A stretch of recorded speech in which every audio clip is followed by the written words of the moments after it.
కేంద్రం ప్రతిష్టాత్మకంగా తీసుకొచ్చినటువంటి మహిళా రిజర్వేషన్ బిల్లుకు బ్రేక్ పడింది. నిన్న లోక్సభలో సుదీర్ఘ చర్చోపచర్చలు వాదోపవాదాల తర్వాత విపక్షం పైచేయి సాధించడంతో ఈ బిల్లు వీగిపోయింది. 131వ రాజ్యాంగ సవరణ సంబంధించి బిల్లు వీగిపోవడానికి ప్రధాన కారణం ఏంటి? తదుపరి కేంద్రం ఎటువంటి వ్యూహంతో వెళ్లబోతోంది? ముఖ్యంగా మహిళా రిజర్వేషన్ బిల్ అంటే నారీలోకం మొత్తం కూడా చాలా సుదీర్ఘమైనటువంటి నిరీక్షణ తర్వాత ఎట్టకేలకు అమలుకు నోచుకుంటుందని చాలా ఆశగా ఎదురు చూస్తుంది. వాళ్ళ ఆశలపై నీళ్లు చల్లుతూ మళ్ళీ ఈ బిల్లు వీగిపోయింది. దీనికి సంబంధించి అసలు ఏ రాజకీయ పక్షాల పాత్ర ఏ విధంగా ఉంది, ఈ బిల్లు వీగిపోవడానికి ప్రధాన కారణాలేంటో మనతో పాటు జాయిన్ అవుతున్నారు ప్రముఖ రాజకీయ విశ్లేషకులు ప్రొఫెసర్ నాగేశ్వర్ గారు. నాగేశ్వర్ గారు నమస్తే అండి. నమస్తే దేవి గారు. నాగేశ్వర్ గారు, నిన్న 131వ రాజ్యాంగ సవరణ బిల్లు వీగిపోవడానికి ఏ రాజకీయ పక్షాల పాత్ర ఏ విధంగా ఉందంటారు? ఎందుకంటే నారీలోకం మొత్తం కూడా ఈ బిల్లు అమలుకు నోచుకోబోతుందని, ఎన్నో సంబరాలు చేసుకోవాలని, సుదీర్ఘ నిరీక్షణ ఫలిస్తుందని ఎంతో ఆశగా చూశారు. కానీ మళ్ళీ వాళ్ళ ఆశలు నిరాశ అయ్యాయి. అసలు ఏ రాజకీయ పక్షాల పాత్ర ఏ విధంగా ఉంది? మీరు ఇంట్రొడక్షన్లో మాట్లాడింది చూస్తే ఈ 131వ రాజ్యాంగ సవరణ bill 131st constitution amendment bill మీరు కూడా మహిళా రిజర్వేషన్ బిల్లు అనుకుంటున్నట్టు అనిపించింది నాకు. అవునా దేవి గారు? అసలు ఇది మహిళా రిజర్వేషన్ బిల్ అవుతుందా నాకు చెప్పండి. లేదు సార్, యాక్చువల్లీ అది ఆమోదం పొందింది 2023లో, కానీ దాన్ని డీలిమిటేషన్తో లింక్ చేసి పెట్టారు. ఎగ్జాక్ట్లీ మరి ఇది మహిళా రిజర్వేషన్ బిల్లు కానే కాదు కదా. మీ తప్పు కాదు అది. మీరు నిజంగా ఇంత సీనియర్ యాంకర్ కూడా ఎక్కడో ఒక చోట మీకు తెలిసి కూడా ఇది మహిళా రిజర్వేషన్లు అని అంటున్నారంటే తప్పెవరిది అంటే బీజేపీ మోడీ ప్రభుత్వ ప్రాపగండా, ఎన్డీఏ ప్రాపగండా. ఇవాళ ఆంధ్రజ్యోతిలో చూశాను నేను, ఆశ్చర్యం వేసింది. మహిళా బిల్లు వీగిపోయిన మహిళా బిల్లు.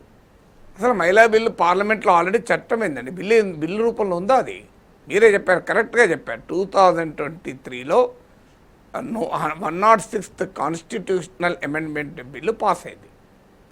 దానితోనే మీకు మహిళా బిల్లు చట్టమైంది. మీకు 2023లో చట్టమైతే ప్రభుత్వం నిద్రపోయి దాదాపు 2.5 ఏళ్ళు సడన్గా పార్లమెంట్లో 131st కాన్స్టిట్యూషనల్ అమెండ్మెంట్ పెట్టాక గుర్తొచ్చింది, మేల్కొని అయ్యయ్యో మనం నోటిఫై చేయండి, సవరణ ఎట్లా చేస్తాం, మళ్ళీ ఇబ్బంది అవుతుంది అని చెప్పి నోటిఫై చేశారు. విచిత్రం చూడండి. సో ఇప్పుడు మహిళల గురించి చాలా గొప్పగా మాట్లాడుతున్న ఎన్డీఏ నేతలు మీరు ఆశ్చర్యం వేస్తే మరి ఇంతకాలం నోటిఫై చేయమని కూడా ఎందుకు అడగలే? ఎవరైనా అడిగారా? నోటిఫై చేయమని చంద్రబాబు నాయుడు అడగలే, పవన్ కళ్యాణ్ అడగలే, ఎన్డీఏ నేతలు అడగలే. ఎప్పుడు మీకు లోక్సభలో పెట్టిన ఏప్రిల్ 16th నైట్ 10 గంటలకు నోటిఫై చేశారు.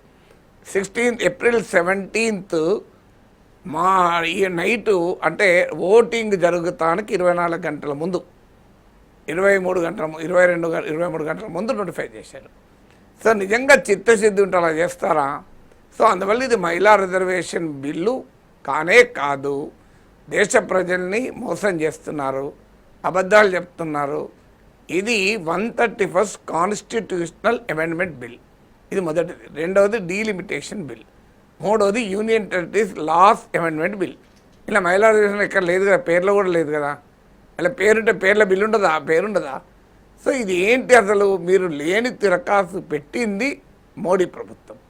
2023లోనే ఇది మహిళా రిజర్వేషన్ బిల్ పాస్ అయినప్పుడే అడిగారు వెంటనే అమలు చేయండి అని. సో వెంటనే అమలు చేయలేదు.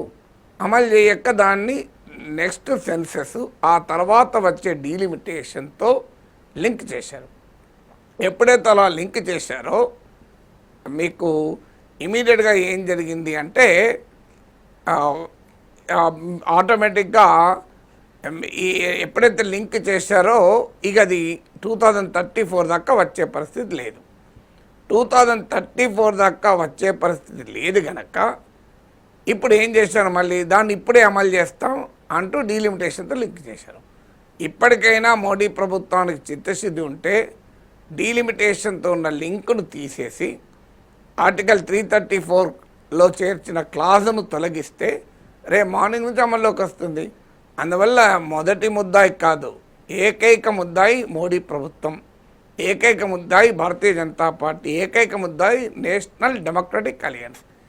అంటే పార్లమెంట్ ఏకగ్రీవంగా ఆమోదించిన మహిళా బిల్లు అమలు కాకుండా చేసింది ఎవరు?